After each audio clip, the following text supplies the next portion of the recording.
ნებისმიერი თვის 9-ში, 18-ში, 27-ში დაბადებული ადამიანები ატარებენ ციფრი 9-ის ენერგიას. სულის რეალიზაცია იდეის მეშვეობით აქვთ.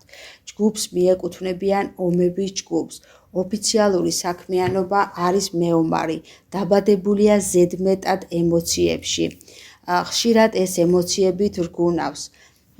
მათ სჭირდებათ ყვირილი, ჩხუბი, ეგო მიმართულია პირველობისკენ და გამარჯვებისკენ. თუ მას აქვს იდეა, ის ივსება და მზად არის მისაღწევად. სული აქვს მებრძოლი. ბედნიერია სრული ექსტრემის დროს. ისწრაფის ყველაფრისაკენ, რაც ადრენალინს გამოიმუშავებს.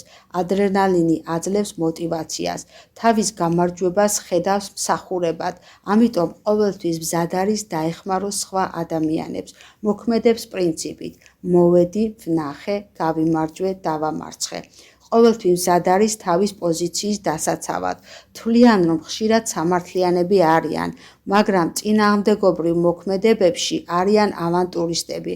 სავსენი არიან ემოციებით. თუ იდეა არ გააჩნია, თავს გრძნობენ დაკარგულად. დიდხანს ფიქრი არ უყვართ, ურჩევნიათ მოქმედება.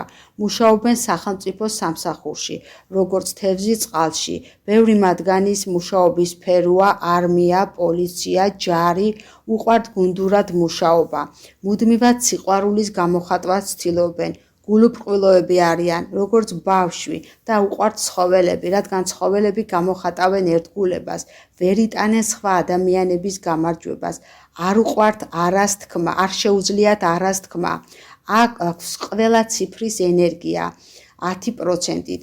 ჯიუტები არიან და დაჟინებული არიან მიზნის მიღწევაში. მინუსებში ახასიათებთ პარანოია, გაბრაზება, გულუბრყვილობა. პლუსებში არიან სპორტულები, დინამიურები, მებრძოლები და ლოგიკურები. მორალი აქვთ ასეთი: ადამიანებს ყოფს მადლიერი და უმადური.